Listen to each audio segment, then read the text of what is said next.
Penridge through friends, I knew Penridge through sports, I knew Penridge through reputation, but I didn't really know Penridge. So you dig in deeply. And there really were a combination of two things that I would say attracted me most to the job. First was just the sense of community that is in Penridge.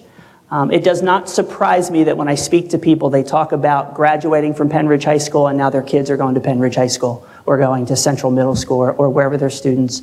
I joked in one of the interviews about the number of school board members who must have graduated from Penridge High School and found out that I had underestimated by 2 the actual answer. And that is just such a wonderful tribute to how the teachers and the parents and hopefully the students feel about the community that is Penridge. And just that importance in terms of the connection with their community was one of the things. The other piece was when there was a community survey that had been done in terms of what do you hope your next superintendent looks like, does, and whatever those questions were, as well as then a job posting that kind of said, here's what we hope you're like. And it was encouraging for me that those two lists overlapped, right? And really when I saw the job posting, I said to my wife, I said, Mary Catherine, this is who I think I am. I think I might be the right person. I'm going to go for it. And put in the application then from that standpoint. And I wrote them down so I didn't get them wrong in terms of that piece, so I apologize for reading too. I hope I have them memorized, but just in case not. When I looked at those themes, one of the things they talked about was an instructional leader. I've already spoken about my experience at all 3 levels and how I think that helps. One of the things that's really important to me when you talk about quality education is what is the training we provide? What is that professional development we provide to teachers and to administrators?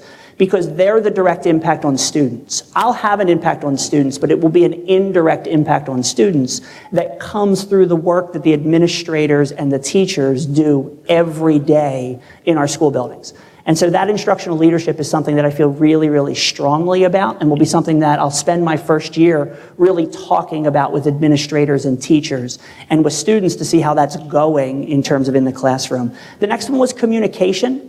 One of the things you need to know about me is I'm pretty direct. I'm pretty simple. I'm pretty clear. I'm going to listen to you. I'm going to analyze that information. I'm going to tell you what I think. So from that standpoint, to be able to know that decisions are based around good, wise counsel, and then that decision is communicated as clearly as we can, is something that I think is important in terms of communication and something that I promised to you. We've already talked about that community focus. One of the things I said in one of the interviews, and I mean very truly, is that your superintendent ought to be your chief cheerleader, right? It will be really important for me to know Penridge a lot better a year from now and 5 years from now and 14 and a half years from now than I do now. And that doesn't happen unless you're spending time in the classrooms and on the sidelines and at the concerts and all of those types of things. And so that is something I know is important to the community and really is at my heart in terms of students being involved and connected to school. And so that's something that I hope you'll see. When I'm out and about, please say hi, right? There's a lot of you and one of me. And so don't be ashamed when you see me for the second time and I have to ask you your name again. I apologize in advance.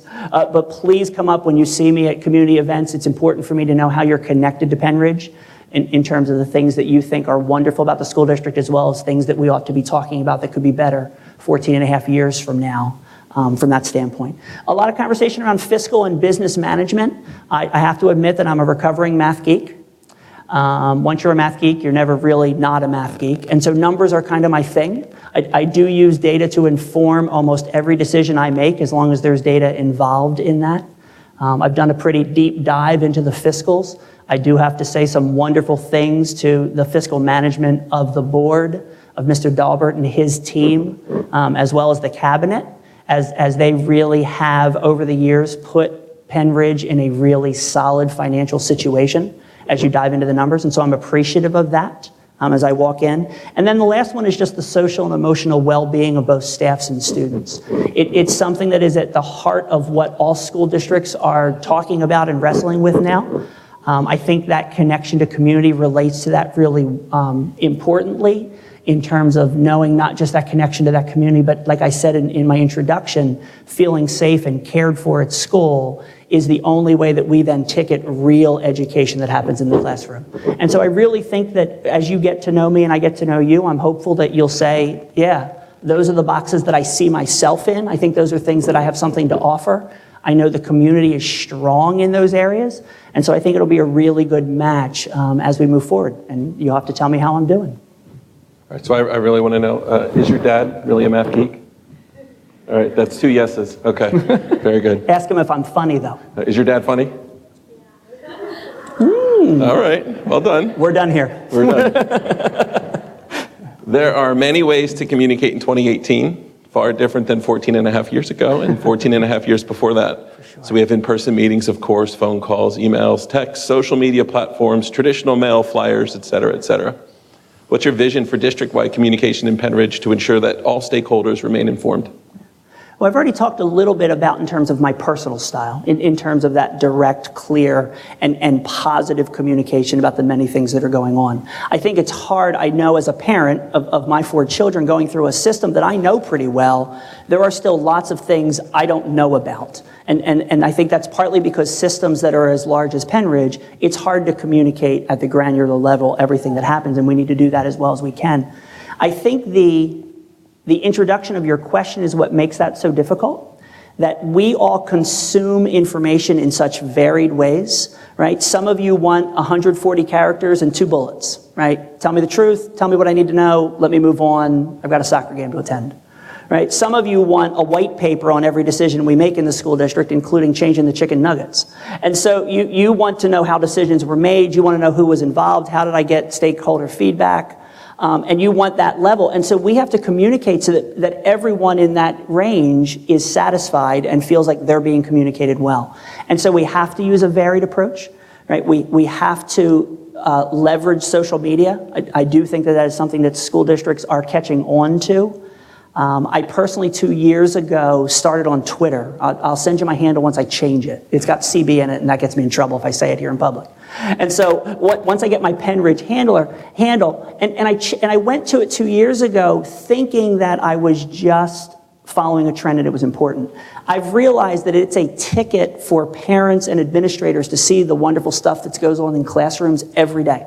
So walk into a classroom and simply be able to tell you at home, here's the really awesome thing I saw that your kid got to do today. You often don't know because when they come home and you ask them, they didn't do that, right? And so I think those types of experiences, whether it be Twitter or Facebook or even Instagram, I think are things that we need to talk about. But we also have people who want to touch a piece of paper, right? Or we have people who aren't parents. I've spent a lot of time struggling with how do you best communicate with community members who aren't connected to a school but are as invested in the school district as anyone else because maybe their students have already graduated, right? Or they simply live in the community, and because they're a taxpayer, they feel strongly about the school district and the work that we do. How do we communicate with them because they're not getting emails? One of the things that I know I'll look at my first year is really classroom to classroom and school to school. What does that look like? My experience is sometimes that can be pretty varied in terms of, second grade in one building versus second grade in another building, or one building versus another building. And for us to be able to share and not compare, but to be able to say, hey, this is working really well. Hey, at Central, South, why don't you do that? Or why don't you try that because that's working? And have those levels, as well as asking lots of questions about what works and doesn't in terms of communication that people are expecting. For the record, my son at North loves the chicken nuggets. Awesome. Do not change the chicken nuggets. I will not. So that's your communication style specific from Dr. Bolton out to the community. How will you solicit feedback from the community to you? Several parents ask questions about, for example, the monthly superintendent meetings with parents. So have you given that any thought? I have. One of the phrases that I probably say too much, because my wife rolls her eyes now at this point when I say it, is the synergy of teams. And one of the things that I think I'm good at, and again, you'll have to evaluate that in 14 and a half years, is I think I'm good at making sure that anyone who's impacted by the decision is part of that conversation. It then is an honest conversation about the good, the bad, the ugly, the pros and the cons, and then the decision is made, there's a consensus built, there's a decision made, and then you communicate and move forward that decision, and then evaluate it, right? Sometimes you get it right, hopefully more than you'd get it wrong, but even if you get it wrong, it's still important to go through a solid process and then to evaluate it and change course if you need to 3 months, 6 months, or a year later. And so regardless of what the situation is, to make sure that whoever the stakeholders are, right? And that often is parents and students in terms of those voices and how we gather that. So that can be conversations, that can be natural groupings. We have some natural groupings in school that we have where we can pull on parents or students, as well as surveys. I do think that we under-ask kids how things are going. I think we under-ask parents how things are going and then use that information to evaluate situations. And so that's kind of the process that I'll follow in terms of making sure that everyone feels heard. The next question is about finance. You mentioned math and data. So in any school district, of course, there are limited financial resources, but lots of ideas. Several residents would like to know more about how you'll balance fiscal responsibility with the continuous improvement of a school district and the high-quality student programming and curriculum-related expectations that we all have. I do want to reiterate that coming into any new position, especially if you're moving into a school district as the superintendent, one of the things that can very quickly submarine your tenure, but even the success of the school district, is the financial footing. School districts that struggle with planning or struggle with buildings that are of age or with tax burdens, shrinking enrollment, some of the things that lots of school districts in Pennsylvania are dealing with, but have not prepared or have not thought through those, can really suffer. And so one of the things, partly because I like to do it, but also because I think it was prudent to do, was I did a pretty deep dive into the financials. You look at things like fund balance, you look at capital planning, and is there a plan for buildings that are of different ages? School districts can get themselves strapped when all of a sudden the roof or an HVAC system or wiring needs to be replaced, and that's not a regular budget occurrence. And that's not the glamorous part of what the school board does and what the superintendent does and what the cabinet does and Mr. Dalbert and his team do, but it's really, really important. And I do have to tell you that as I've looked into the school district, there are a lot of really healthy habits that are there. I think that's a tribute to the board. Because that's not a new thing. I think that's ages and probably board members who are not even in the room anymore in terms of years and years of wise fiscal decisions around the need for that, as well as then the cabinet team that helping to set those priorities from that standpoint. Dr. Bolton, a parent has asked to learn more about your vision for supporting character education initiatives in the school district and what you'll do to help develop a greater sense of student pride. So what might social emotional learning, student pride, character education look like here in Penridge under your leadership? One of the things that is really important to me, and I think I've said it in a couple different ways, like you said, a lot of these questions overlap in terms of themes and what's important, I think, to a school district and to me personally, is just the connection a student has to school. And so if I were to say to you, think of your 2 or 3 favorite memories of school. Most of you are not like me. You're not thinking isosceles triangles and the Pythagorean theorem, right? That's what first came to my mind. But my guess would be most of you are telling stories about people, right? A teacher who changed your life, right? I am a nurse because of Mrs. Smith, right? Or whatever that looks like. Or the day where you had a really bad whatever, right? Whether it was real drama or fake drama, and a teacher made a difference, or a counselor made a difference, or a nurse made a difference. Or you talk about the team you were a part of, or the choir you sang in and you got to throw cymbal on the stage for the new superintendent. You know, those are the types of stories that I think many of us tell. And if students are not connected to whatever they're doing, they're not going to be as successful as we can. And if we say it's important, and I think that the motto is important, to think about having proud students, right? And that's that love of Penridge, that's important of what we're doing. The principled, and that's that character education that you're talking about, that part of our role, both as parents but also as educators, is making sure that we're talking about what type of young adult, what type of adult should you become, what is important to know, and teach them. Right? There are things that we all can learn in that area. And then ultimately prepared in terms of whatever that looks like next, but part of that has to do with being a successful citizen and being a successful community member, because a high percentage of them apparently are coming back to Penridge to raise their own children. So it'll be important that they're good people as they come back and they then start to raise their children in that system. So I know Dr. Radigan has been wonderful to me since this announcement. She has reached out to me multiple times. We've had multiple conversations and have many more scheduled as we get to that transition. I'm trying to pick her brain as much before the end of June as humanly possible. And one of the things that is truly her heart that I think shows up in the school district is around social and emotional wellness and students and care. The Takes Pride program is just one example of that, but I think that's a pretty visible idea because everybody's talking the same language. And so that looks very different to a kindergarten student than it does to an 11th grader, but it's still important that they're all talking about dependability this month.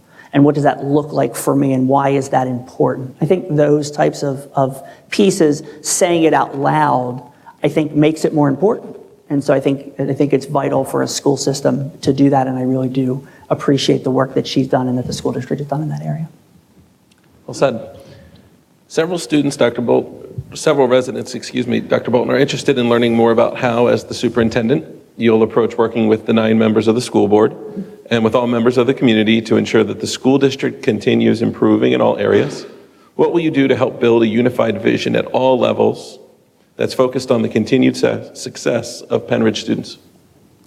Well, first, I can't thank them enough, right? For those of you who are here, I really do appreciate that. And those of you who reached out and told me that you weren't able to attend for illness or family functions, I really do appreciate the process that we went through. I flippantly joked about it seeming simple as you addressed that, and I know it was not. It was not simple for me, and you got to go through it 12 times and then 5 times, and besides the conversations in between, and I know how hard Dr. Hoffman can be as a taskmaster in terms of running through that. So I do appreciate and do not take lightly the responsibility and the trust that you've put in me, and so I thank you for that. I can say to the rest of the community that through the entire process, we've had some real honest conversations. We've had some real direct conversations, both about what I feel as well as what they feel and they see as the strengths. I've found the board across the board, all 9 of them in that setting, as they've had their opportunities to interact with me personally and also corporately as a group, to be a tremendous supportive of Penn Ridge board. They've been honest with me in terms of the strengths as well as areas. One of the real positive pieces is I went into that last interview. When you go through the superintendent process, often you don't interact much. You don't get to ask much until the end, right? And so all those things that you want to know about come out in the last interview.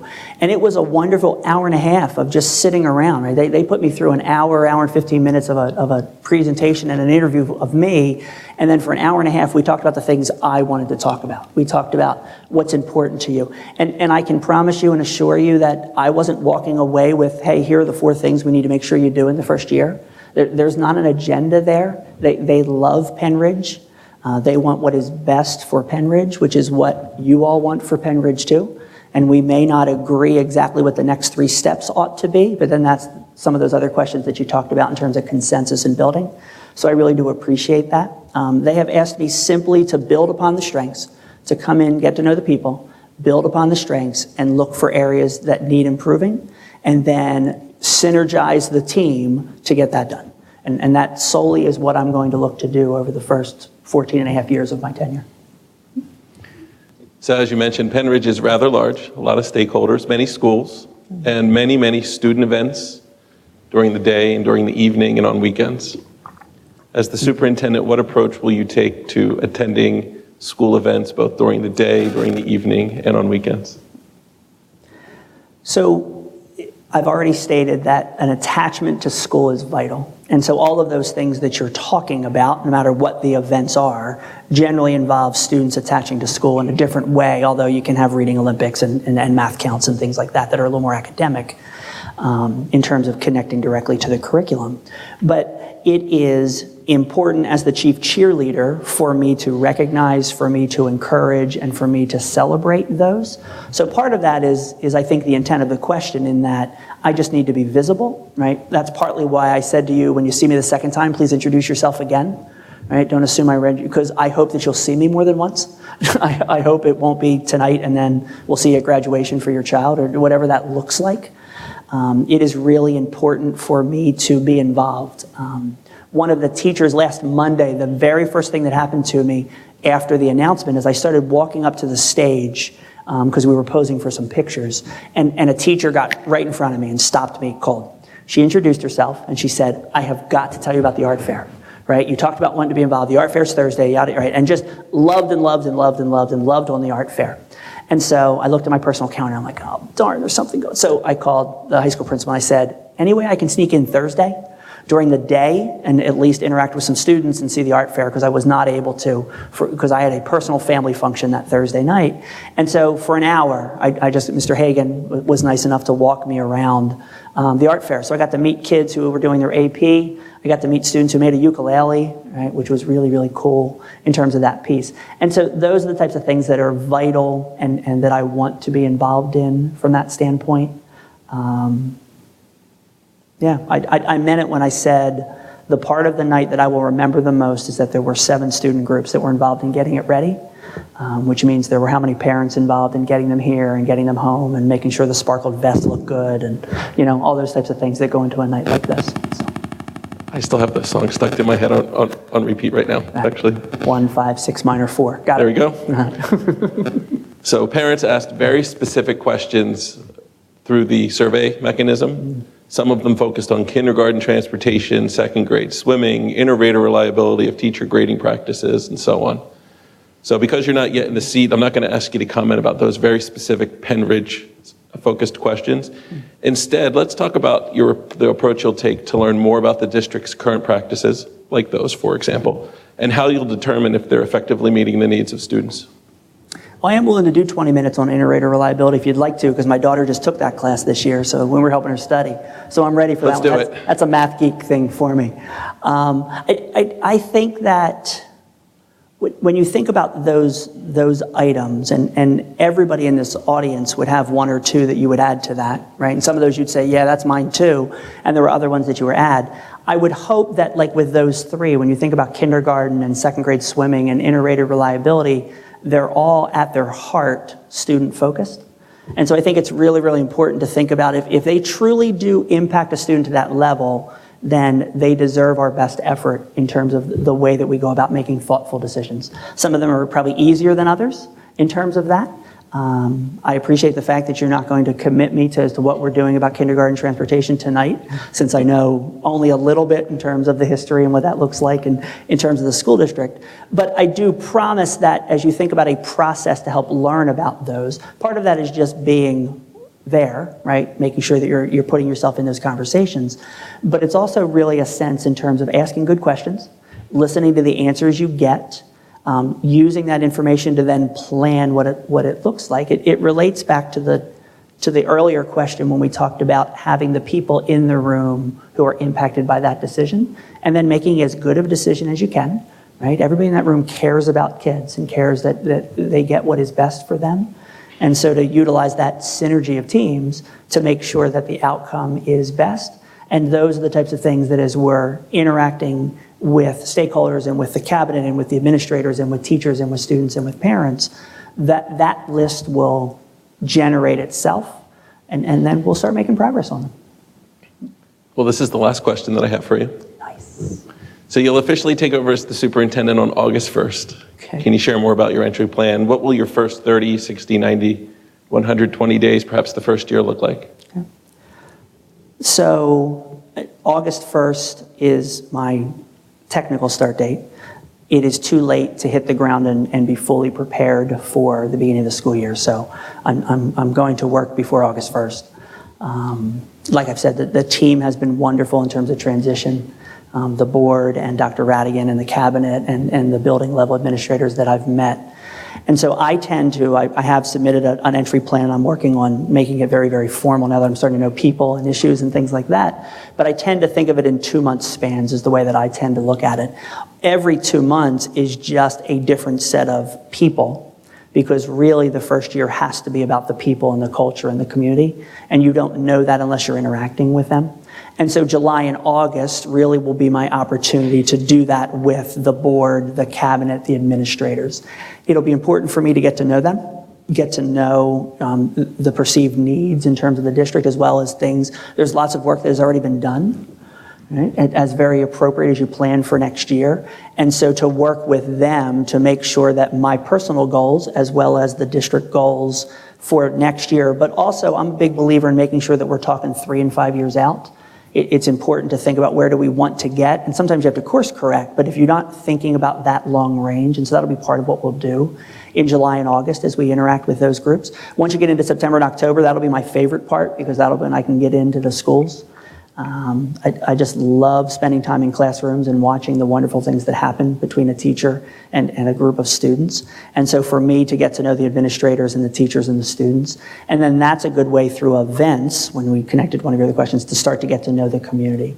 Those will be my first opportunities to be out and about where there are groups of parents and individual parents that I can interact with and say, that was really awesome that your daughter was able to, whatever the thing is that we're talking about. Then once we get into November, December, and into the beginning of 2019, that's when the community circle spreads, because there are a lot of wonderful opportunities because of where we live that are resources and our partnerships. You think about Bucks County Community College, you think about local business leaders, you think about the work with the intermediate unit. I think about the close relationship that Dr. Radigan has with the superintendents at Palisades and at Quakertown, and even all the county superintendents I know, but especially those three working together and to share resources and ideas, and working with me to simply help me understand the culture and when we call snow days and when we don't, and things like that everybody's going to want to know about when we hit February from that standpoint. I hope it's not till February. And so I think that will be, as you look at that, my first, whatever you would put it on, whether you'd go 120 days or go first year, it's going to be about getting to know the people, getting to know what's important to them, getting to know strengths, being able to build upon the teams and the ideas that are currently in place already. You did it. Let's give them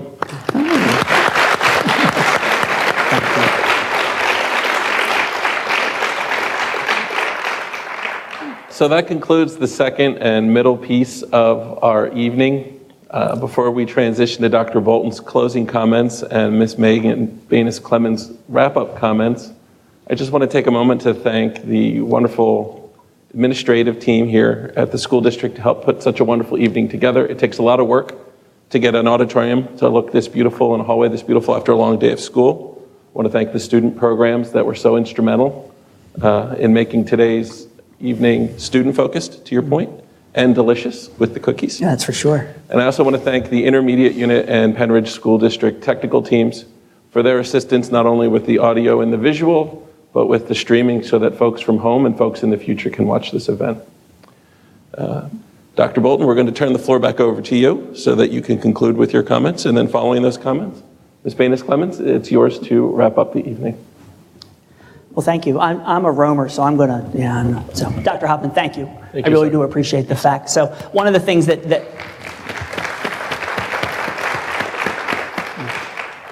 that Mark didn't say is that one of my first jobs in Central Bucks, is that okay, Elizabeth, to do that? I probably should have walked around. All right. One of my first jobs in Central Bucks was the principal of UNAMI. And so I had two Hoffmans on the staff that were both unbelievable teachers from that standpoint. So that was my first interaction with both Mark and his wife, Lisa, who now works in Quakertown. Am I allowed to say that word in here? All right, never mind. We'll talk about that. So from that standpoint. And so I do want to say my thank yous as well. I really do appreciate those of you who were able to come out tonight, those of you who submitted questions. I think that was a really nice kind of encapsulation of what the interview process looked like in terms of the areas that were asked. I do want to thank the board. I want to thank my family. I want to thank the cabinet for being here. I really do appreciate you guys taking the time. I want to thank the sound people. I want to thank the high school administration. I want to thank all of the students that were involved from that. It's really, really important.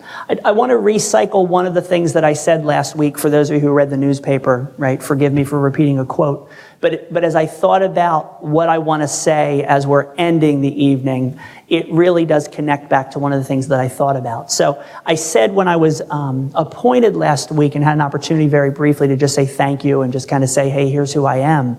I am vacillating back and forth, although it's getting less vacillating, which is a good thing, between just being thrilled to death for the opportunity. Right? I've wanted to do this since at least I was 12. I'm not sure had I written it in 4th grade what I would have said, but I know in 6th grade I was there. I went to school knowing that I was going to be my father professionally.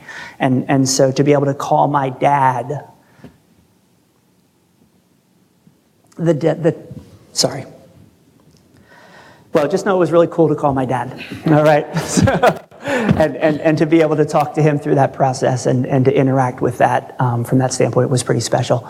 And so just to be thrilled for the opportunity, but to not lose sight of being humbled by the responsibility that working with students day in and day out bring all of us. And that's not different from a superintendent to a teacher to a support staff to whatever role you might play in a school district, right? Because if you are in the process of impacting a kid, it is vital that we do it as well as we can, right? And so that really is, as I've been more thrilled than scared to death, right? Because initially it was like, oh my gosh, now they said yes, now what? Right? Now I have to actually do the job in terms of that piece.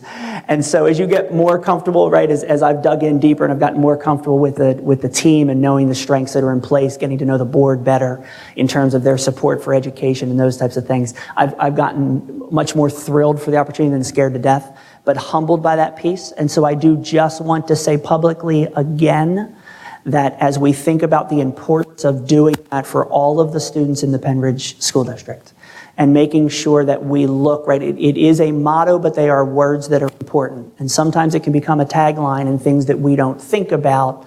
But as someone new to your system, I think there's a lot of power in thinking about why the words were chosen as they were in terms of that piece. So you think about what does it look like to be proud.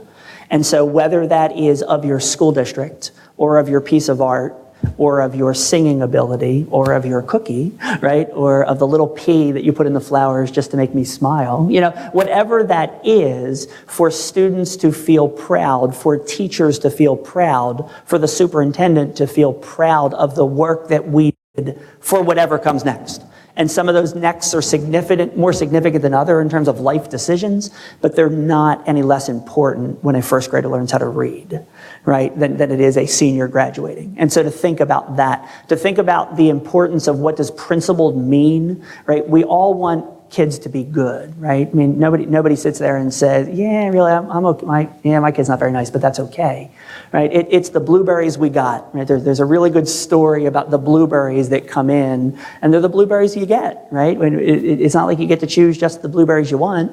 And so we got to make sure all the blueberries are principled and know what is expected of them as students, what's expected of them more importantly as community members and as citizens, and that starts from day one in terms of how do you get on the bus, right?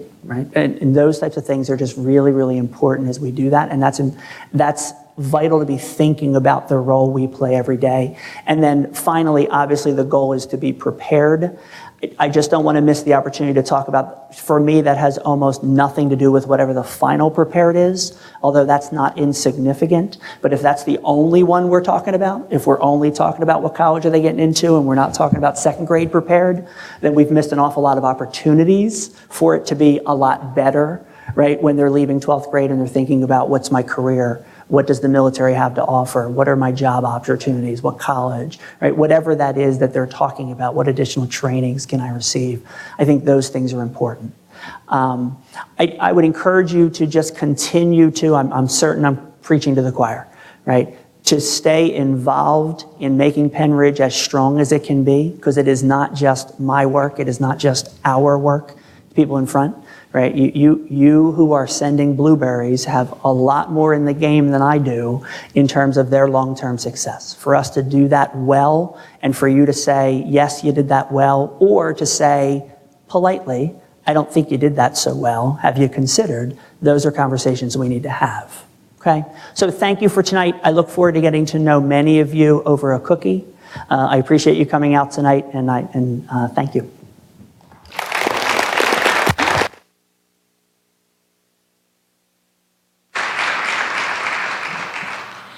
Thank you to all of the staff and students that helped put this together. The amount of work that went into this to prepare for tonight from all of these people, truly thank you. Anita Cron couldn't be here tonight, but she helped organize this in a very short period of time. So thank you to her as well. Thank you, Dr. Hoffman. Your support in this process has been invaluable. I can't thank you enough for everything that you did, and thank you very much for running this night for us tonight. Dr. Bolton, welcome to Penn Ridge. We're so excited to work with you. I'm looking forward to all of the feats Penn Ridge is going to attain under your leadership. So thank you so much for saying yes and for being here with us. And thank you everyone for coming out to welcome him to Penn Ridge. And I hope you all have a good night. Thanks.